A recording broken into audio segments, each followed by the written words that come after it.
Sejam bem-vindos ao nosso curso Jornada do Autoconhecimento.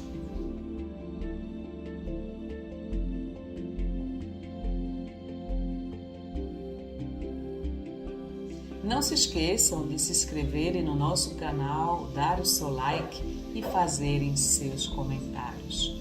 No primeiro módulo, nós estudamos o que é o vitimismo segundo a ciência. No segundo módulo, nós estudamos como recuperar a autoestima e vencer o desamparo, onde o foco foi sobre o perfeccionismo.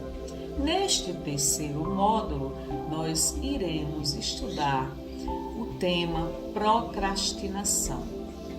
O que é procrastinação?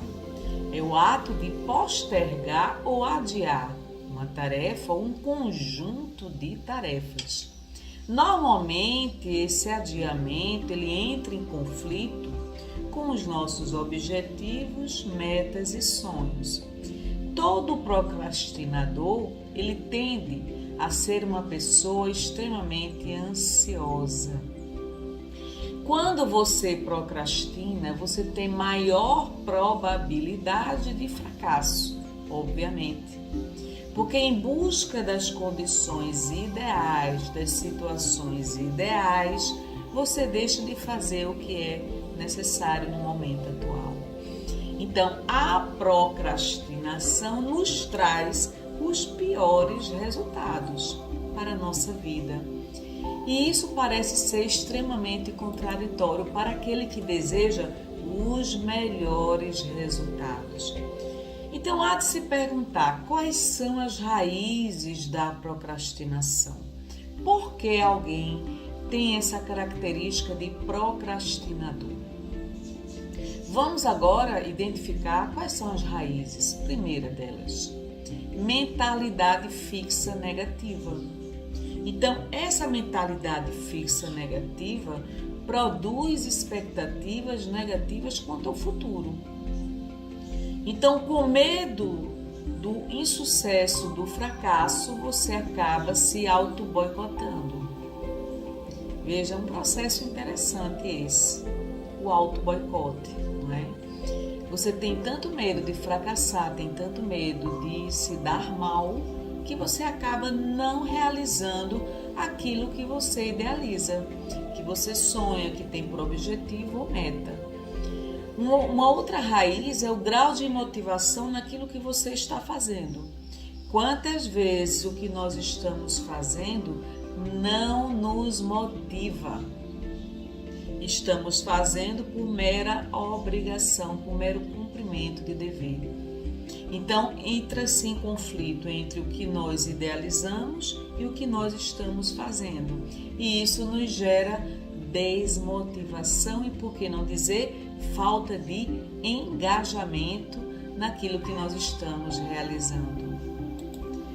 Outra característica do procrastinador é a impulsividade. Nessa impulsividade, dificilmente você inicia e conclui alguma coisa. Você é imediatista, vive à base da empolgação imediata, tem dificuldade de dizer não, de colocar limites, de selecionar o que convém e o que não lhe convém. Então, é uma dificuldade muito grande porque você é muito impulsivo, você não mede as consequências do que você está a fazer ou do que você possa vir a escolher. Então, nessa impulsividade, obviamente, você vai colher os piores resultados. Vamos agora para o slide de número 24 da nossa apostila. Será que o cérebro de uma pessoa procrastinadora é diferente de um cérebro de uma pessoa que não procrastina? Vamos ver agora. Pessoas orientadas por objetivos, o que move, o que guia, o que mantém essa pessoa é fazer algo em torno do seu objetivo. Pessoas orientadas pelo seu estado interno. No cérebro do procrastinador, há maior ansiedade, o medo predomina. não ocorre a detectação adequada deste conflito interno e o medo prevalece. As amígdalas maiores do cérebro podem significar que a pessoa errou mais no passado, se baseando nos erros aprendidos no passado. O procrastinador tem um maior volume amigdaliano. As amígdalas no cérebro dele são maiores do que no cérebro não procrastinador. Nós sabemos que o nosso cérebro registra as nossas memórias de tudo que nós fazemos, de bom ou de mal, de bons êxitos ou maus êxitos. Então, essa região no cérebro que se chama amígdalas, ela tende a se desenvolver mais naquelas pessoas que passaram por maior número de experiências negativas, não exitosas. E aí tem a explicação do ponto de vista da neurociência por que alguém se torna procrastinador.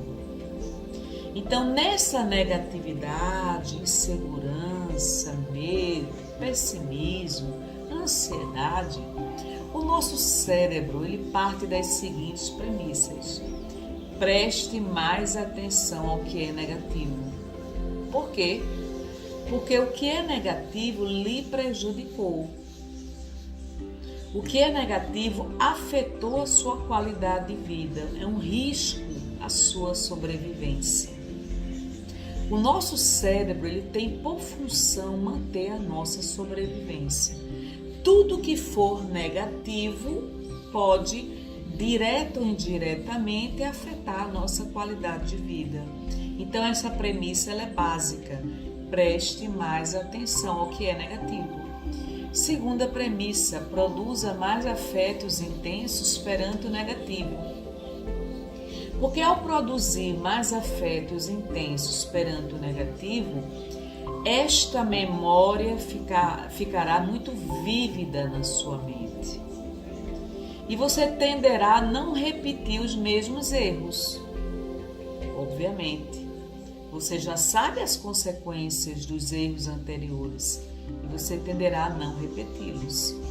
Terceira premissa, lembre mais do negativo de forma vívida.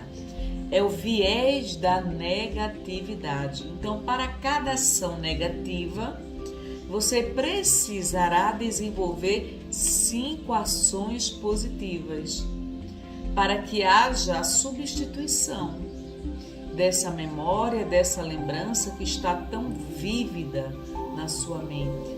Por isso que não é fácil nós esquecermos as situações que nos impactaram profundamente e que trouxeram prejuízos emocionais à nossa vida. Então, para cada ação negativa, eu precisarei desenvolver 5 positivas, para que haja o fortalecimento da positividade na minha própria mente. Isso é muito interessante. Então, do ponto de vista da neurociência, nós compreendemos por que algumas pessoas se tornam tão negativas ao longo da sua vida. Por que elas não conseguem superar suas próprias adversidades? E por que ao longo da vida elas se consideram fracassadas? Elas não conseguem trazer à memória os momentos positivos da própria vida. A lembrança do que é negativo está muito intenso na própria memória. Então, você modificar isso, modificar esse quadro negativo, vai exigir de você muito esforço. Então, uma forma de você modificar todo esse condicionamento do próprio cérebro é vivenciar experiências positivas. Então, Pedro Calabres, que é esse neurocientista, ele nos recomenda 2 ferramentas muito interessantes que nós poderemos aplicar à nossa vida. A primeira delas, atenção generosa. Porque o nosso cérebro é uma máquina de julgamento. Por ser uma máquina de julgamento, nós julgamos velozmente, rapidamente os aspectos negativos das pessoas, dos fatos e acontecimentos ao nosso derredor. Então, a nossa atenção, o nosso foco está voltado para o negativo das pessoas. Então, essa ferramenta da atenção generosa, ela nos recomenda a prestarmos atenção a tudo que é positivo das pessoas com as quais nós estamos a conviver. A nossa cultura nos estimula a sermos pessoas altamente desconfiadas. E na desconfiança não estabelecemos vínculos afetivos intensos com as pessoas. Então nós estamos muito mais atentos ao quanto que o outro pode nos lesar. O nosso cérebro, ele atua de uma forma inconsciente e muito rápida. Então, tudo passa pelo crivo do julgamento.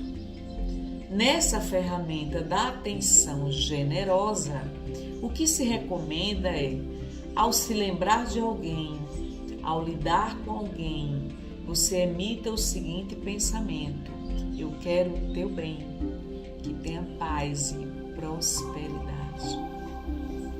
Ou seja, ao invés de você emitir pensamentos negativos, energia negativa em relação às pessoas, você faz o contrário.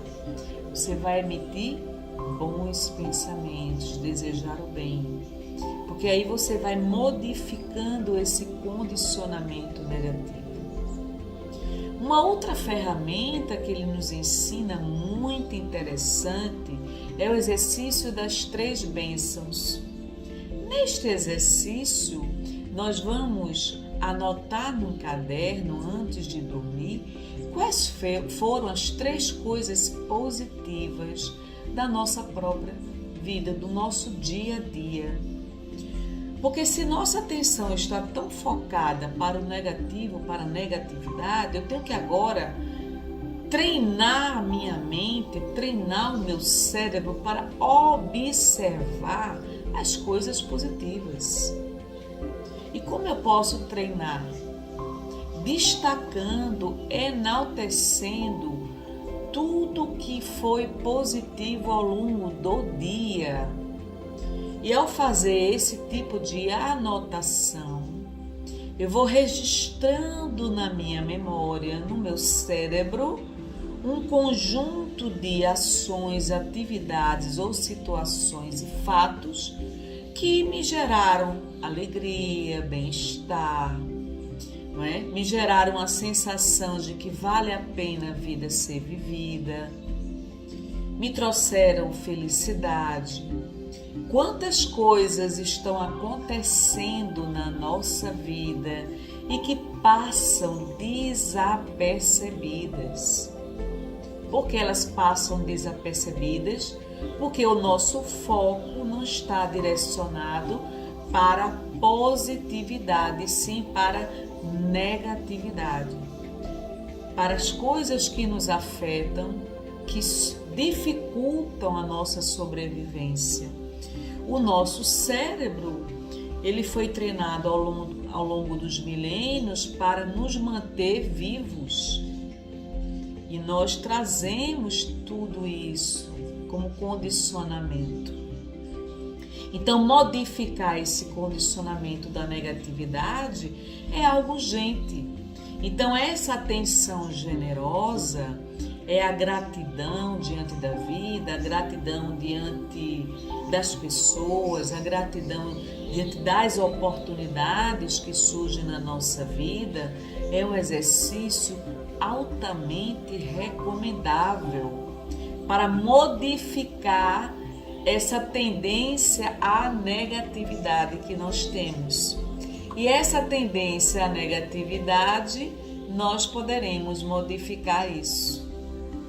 Afinal de contas, nós não éramos pessoas negativas na infância. Nós acumulamos crenças negativas ao longo de toda a nossa vida. Então, desfazer uma crença negativa, como por exemplo, eu não mereço, eu não me amo, eu não sou admirada, eu não tenho méritos, eu não tenho qualidades, eu não tenho virtudes, eu vou fracassar, jamais eu serei bem-sucedida na vida, eu não mereço ter uma conta bancária bem remunerada, eu não mereço ter uma boa casa. Isso são crenças. E essas crenças são internalizadas ao longo da nossa vida, indevidamente. Nós precisamos trabalhar sobre esse conjunto de crenças, sobre essa negatividade que já é natural no nosso próprio cérebro. Fazendo isso, nós observaremos o quanto que nós vamos progredindo dia após dia, passo após passo, nesse processo de libertação. Porque a nossa mente pode ser o nosso maior amigo ou o nosso pior inimigo. E com isso nós vamos aprendendo a potencializar as nossas energias mentais de uma forma favorável, positiva, em benefício nosso, em benefício de todos, em benefício das pessoas com as quais nós convivemos. Observe o quanto que nós damos destaque a tudo que é negativo na nossa vida. Se alguém nos elogiar, várias pessoas nos elogiarem, uma nos criticar, a nossa atenção estará voltada para esta pessoa que nos criticou e não para aquelas que nos elogiaram. Então, elogiar faz bem para a nossa alma, sem sombra de dúvida. Uma crítica construtiva também faz muito bem à nossa alma, se nós soubermos lidar com ela, tivermos maturidade suficiente. Quantas vezes estamos cometendo erros que nós não enxergamos? E as pessoas que convivem conosco enxergam melhor muitas vezes do que nós mesmos. Então, essa abertura mental é um exercício diário. Na verdade, nós temos uma lista de aspectos e características comportamentais, emocionais e espirituais que precisam ser modificados gradativamente. Então, gostaria que vocês nos dessem um feedback quanto a esse módulo. No próximo módulo, nós estudaremos o tema hábitos para além do comportamento. Agradeço a vocês que estão nos acompanhando até agora e quero dizer a vocês que esse curso também é a continuidade de outros 2 cursos que nós já ministramos anteriormente. Muita paz!